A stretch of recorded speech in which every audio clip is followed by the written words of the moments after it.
ಅವರು ಕೂಡ 10 ಜನರು ಕೂಡ ಎಂಪ್ಲಾಯ್ಮೆಂಟ್ ಕ್ರಿಯೇಟ್ ಮಾಡೋದು.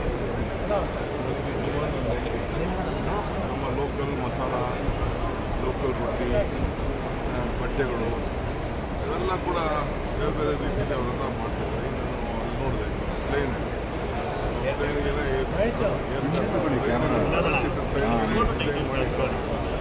ಪ್ಲೇನ್ಗೆಲ್ಲ ಇನ್ನೊಂದು ಕಡೆ ಅವರು ಪ್ರಕಾಶ್ ಅವರು ಕೂಡ ಒಂದು ಡ್ರೋನ್ ಟೈಪ್ ಹೆಲಿಕಾಪ್ಟರ್ ಟೈಪ್ ಮಾಡಿದ್ದಾರೆ. ಇಲ್ಲಿಂದ ಕಾಸ್ಟ್ ಕೂಡ ನಾನು ಕೇಳಿದೆ. ಸೊ ಈಗೆಲ್ಲ ಏನು ಬೇಕಾದ್ರೂ ಪಾಸಿಬಲ್ ಇದೆ. ಸರ್ಕಾರ ಇದಕ್ಕೆಲ್ಲ ಪ್ರೋತ್ಸಾಹ ಅದಕ್ಕೆ ನಾನು ಎಲ್ಲ SMEಗಳಿಗೆ ಗ್ಲೋಬಲ್ ಇನ್ವೆಸ್ಟರ್ಸ್ ಮೀಟ್ಗೆ ಬಂದಂಥ ಪಾರ್ಟಿಸಿಪೇಟ್ಸ್ಗೆ ಎಲ್ಲರೂ ಕೂಡ ನಾನು ವಿನಂತಿಸ್ತೇನೆ. ಚಿಕ್ಕವ್ರಿಗೆ ಎಷ್ಟು ನಾವು ಉದಾಸೀನ ಮಾಡಬಾರ್ದು, ಅವರು ಕೂಡ ಗೌರವ ಮಾಡಬೇಕು, ಸಹಾಯ ಮಾಡಬೇಕು.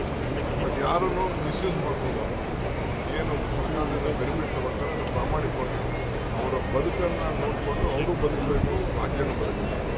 ಸರ್, ಈಗ 8 ದಿನಗಳಲ್ಲಿ ಬಾಕಿ ಇರುವಂಥ ರಾಜ್ಯದಲ್ಲಿ 8 ದಿನಗಳಲ್ಲಿ ಬಾಕಿ ಕಲಬುರಗಿಯಲ್ಲಿ ಬದಲಾವಣೆ ಆಗುತ್ತೆ ಅಂತ ಹೇಳಿದ್ದಾರೆ.